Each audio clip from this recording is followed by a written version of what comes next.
me, hello and welcome to The Art of Being Human. We've been talking about diabetes. I started a segment last week on it, and I'm going to continue with it. I've got quite a bit I want to talk to you about. It does change personality. It does affect the way we feel about ourselves. It affects the way we feel about the world. It affects our health. And so it has a lot to do with personality, and that's one of the reasons I want to get into it. The other reason I want to get into it is that people really suffer from it, and there are thousands upon thousands of people that have it.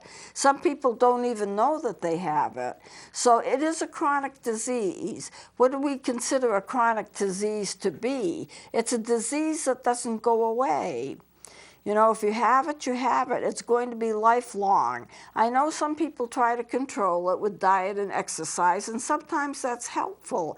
And I've also heard that people who are insulin dependent sometimes can get off insulin if they're type 2s, if they handle themselves just right and make themselves have normal blood sugar. But that's very, very difficult to happen.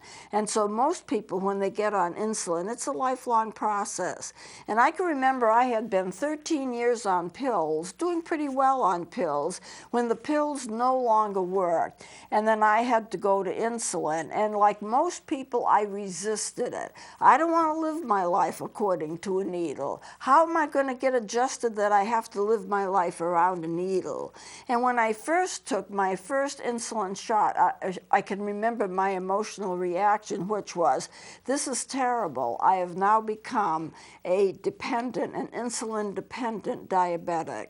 Well, life goes on, and you just get used to it. You do what you're supposed to do. It becomes a part of your routine, and then it doesn't get so bad after that. So diabetics are used to doing lots of stuff that other people who are not diabetics have to do. For example, they're going to check their blood sugar 4 or 5 times a day. They're going to probably take a group of medications because they have other symptoms that go along with the blood sugar problem. They're going to have to know how to use a syringe or a pen, insulin pen. They're going to do their insulin, and then they're going to do whatever they have to do according to what the doctor says, and then go on with their day. So it does become somewhat complicated. And in light of this, I just want to say, what do you feel? What is it like to have a chronic disease? And I'm not just talking about diabetes. There are all kinds of chronic diseases out there, chronic illnesses out there. Well, if you can imagine, and I'm referring right now to diabetes, if you can imagine being a person who has a small child, and you have the small child with you all the time, and you never stop having the child. No one takes the child. You're taking care of the child all the time. What do you have to do? Well, you're traveling with a small child. Let's suppose you're traveling. You have to have enough of whatever they need, fresh clothes, diapers if they're young enough, their medications, their bottles, their milk, you know, whatever it is they need, their toys, their fresh clothes, everything, you know, and no matter where you are, this child is with you because this child is depending upon you to take care of them. So you have whatever you need, the carriage, the stroller, the extra blankets, and you're always checking to see that that child is okay. That child's needs come first. Well, in a way, that's a little bit like being diabetic or having some kind of a chronic illness, because whatever the needs are in terms of treating that illness so you can live day by day always comes first. If I travel, I have to have my lancets. I have to have my blood glucose meter. I have to have my insulin, 2 types of insulin. I have to have everything that I need in order to take care of myself if I'm traveling. And if it's hot out, I have to have ice packs because the insulin has to be kept cold, and it's not going to be kept cold in a hot car without ice packs. Then whatever I need, whatever medications I need, whatever I have to do to make myself comfortable, I have to carry that stuff with me all the time. And that means I also have to have snacks. I have to have a drink in case the blood sugar goes down too far, or these little tablets, glucose tablets that you can have, or whatever else you take, candy or whatever it is, hard candy, a lot of people use that. All of these things, plus snacks, have to be with me all the time if I'm traveling. Now, if I'm not traveling, I don't have to carry all that much with me, but I travel quite a bit around the state particularly, around the New England area particularly. So I have to have all the things I would need in case of an emergency or just to take care of myself. It's a little bit like having somebody with you, like a small child, and you have to put their needs first and take care of them all the time.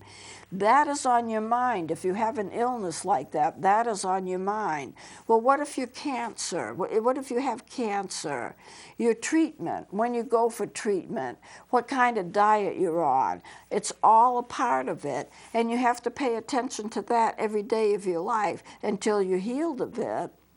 So therefore, having a chronic disease is something that it's not particularly fun, but at the same time, you can live a normal life for the most part. As a diabetic, as long as I keep my health intact as much as I can, as long as I watch what I eat, as long as I'm doing what I'm supposed to do, as long as I'm taking the medications.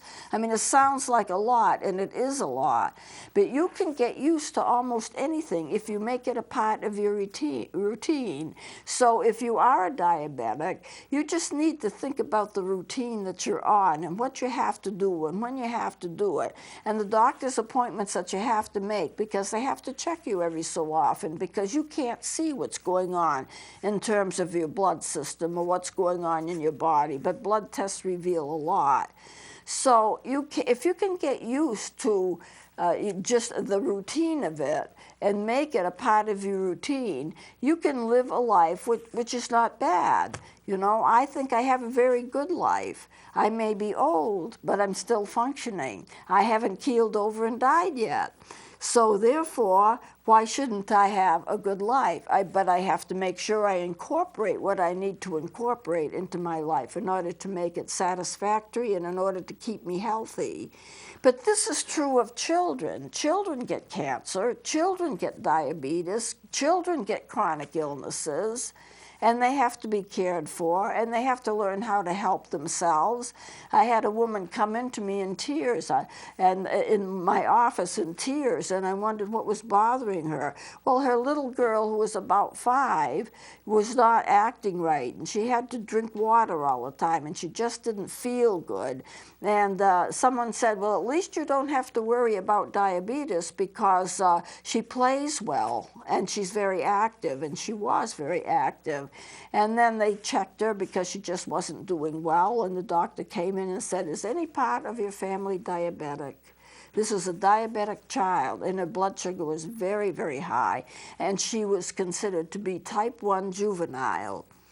And so for the rest of her life, as a 5-year-old, she wasn't old enough to take care of herself, but for the rest of her life, she would have to learn as time went on to take care of herself and do it for the rest of her life. Now, what kind of a thing is that to saddle a person with, or to saddle a small child with? But that's the way it is. We have to live life as we live life. So let's get on with these charts, and I'm going to go on with this. And it may seem like I'm going back and forth a little bit because I may make references to things that I have said before. But let's take a look on my next segment on diabetes. It is a disease in which the body does not produce enough insulin and doesn't use insulin properly. Type 2s do make insulin, but it's of poor quality, and most of the time the body can't use it. Insulin is a hormone produced by the pancreas, and the body converts glucose, which is sugar. Now, the sugar in the body is called glucose. I may use the term sugar because it's easily understood, but it really is glucose. And it turns it into energy by putting sugar into the cells. Now, if the insulin is not produced, the sugar stays in the blood and cannot go into the cells. And when that happens, you get a lot of complications. And we're going to go into those complications at some point. But these are the different types of diabetes. You have type 1. It develops in childhood. It may be present at birth. It may be that a baby has been born with a non-functioning pancreas, or it starts in childhood or adolescence, and the ideas about type 1 have changed a little bit. I've read now that type 1 can start any time. But you usually get it in childhood, or very early childhood, or at birth, or in teenagerhood. But then nonetheless, you can get type 1 anytime. And it causes a person to be immediately dependent on insulin. That will never change. The person will have to take insulin for the rest of their lives if they're going to survive, because their pancreas does not make any insulin at all. Type 2 occurs at any age as well, and it's called non-insulin dependent. But most people who are type 2 will get to the point where they will have to have insulin because it's a progressive illness. It may start out that they can use pills, or they can control it with diet and exercise, and that's usually what they try to do with type 2s first. But that usually doesn't last too long, and then they graduate to the pills, and we're going to get into what those pills are and what they do. And then after the pills stop, then they have to graduate to the insulin in order to survive. There is gestational diabetes that develops during pregnancy. That usually goes away after the baby is born. However, about 50% of the people who have gestational diabetes, and it goes away after their baby is born, it will come back and they will become regular diabetics at some time.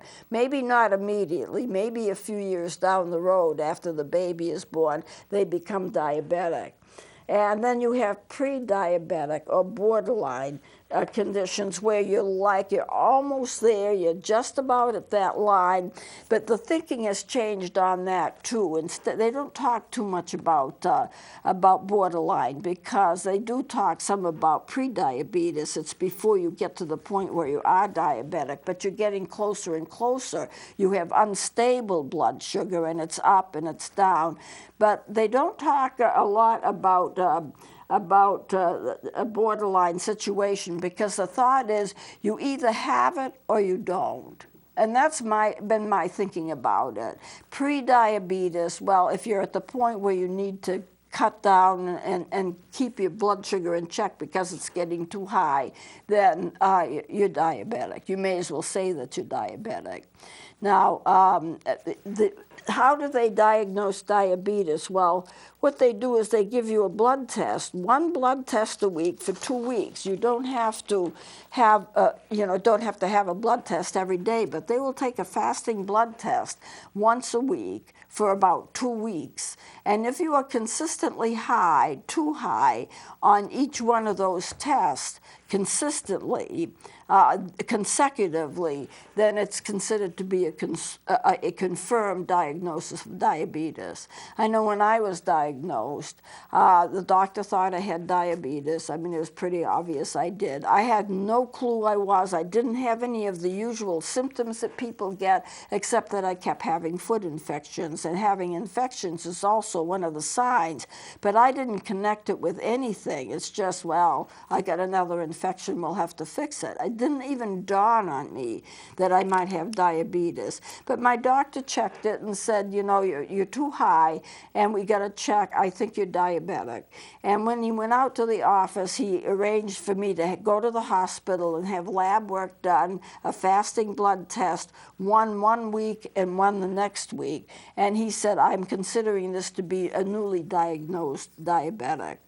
So I went through the tests, and I was way too high on both of them. So it was confirmed that I was diabetic. I wouldn't have known. You don't always get symptoms. Sometimes you do get symptoms, and you need to check them out if you're having symptoms. But so many people have symptoms, and they kind of blow it off.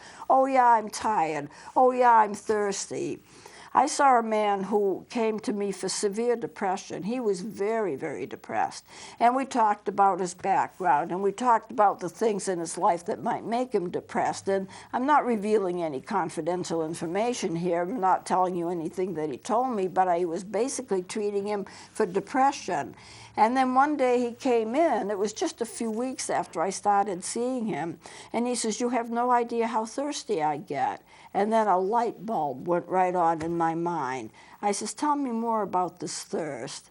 Well, he had to get up several times a night because he just couldn't get enough water in him. And he was urinating profusely all the time. He was going to the bathroom a lot. Two key symptoms of severe diabetes. And I told him, "You're going to go to the doctor, and you're going today." Because I knew with him, he must have had very high blood sugar with what he was telling. Now, if he hadn't mentioned it, to me, I might have gone on treating him for depression. But he said just the right things to cue me in that something was wrong. And sure enough, he was diabetic, and he was way off the charts. His blood sugar was extremely high. So basically, what I do when I counsel is I try to find out if there's anything physical going on that could cause the symptoms. Because if you have something physical going on, it can cause a lot of symptoms. And so for him, he was surely diabetic. And by doing this with him and by checking it out, then he got so his blood sugar was much more normal. He was insulin dependent right away, which means he would have been a type 1. And he felt fine after he got this insulin regimen taken care of and his diet taken care of. No more depression. He felt great. So the depression was, in his case, caused by something being wrong with him physically. So when I start counseling people, and of course I'm retired now, so I'm not counseling like I was, but when I counsel people or people come to talk to me about problems, I want to make sure that I don't miss anything. And I would routinely have all my people that I was counseling go to a doctor for an exam, a very thorough exam, to see if there's a possibility that some kind of a physical problem was causing their emotional distress. Because if it was, and it was treated, the emotional distress would go away if that was the cause of it.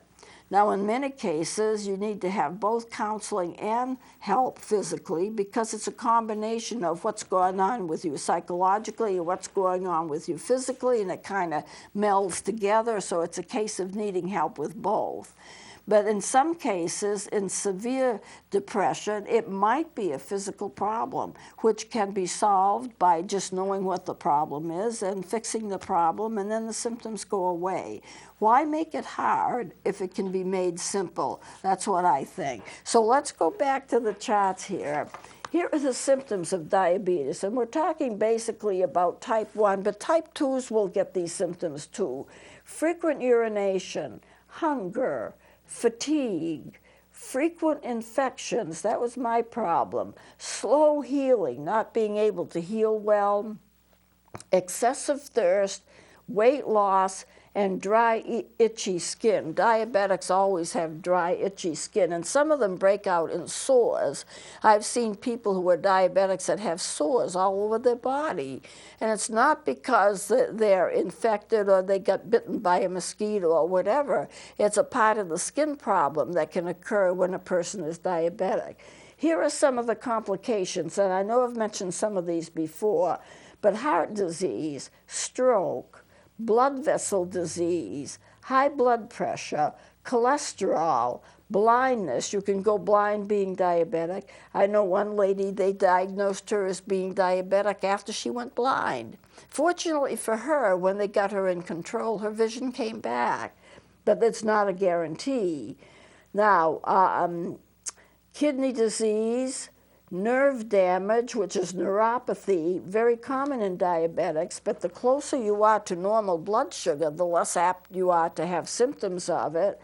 And problems with your feet, problems with teeth and gum disease, sores, which I mentioned before, and some need for mental health care because it can cause depression, anxiety, and I just want to make this note that after I finish talking about all of the physical things that I think you need to know if you're a diabetic or to understand somebody if you are a family member of a diabetic, once I get through all of the physical things, I'm going to go into segments of personality and what it does to your moods, what diabetes does to your moods and your emotions and your personality. And there's quite a bit to that too. Don't be afraid if your loved one if they're diabetic or if you're diabetic, that you see emotional changes in you. We will get to that because that's very important. So, diabetes develops when the pancreas cannot produce insulin, or the insulin it produces is so little or of such poor quality that the body cannot use it. Some type 2s produce it, but the body can't use it because it's of very poor quality. Also, cells can resist insulin. People can become insulin resistant. And if they cannot get the insulin into the cells to be used, the insulin, the sugar just stays in the system. It gets what insulin does is take sugar and get it into the cells for the case of nutrition and also for the case of nourishment, and so that the cells can function normally, and then you have energy. I'm going to go into a cycle of this. I probably will do it for the next segment. We're pretty much out of time, so we'll continue with this next time. Please join me then.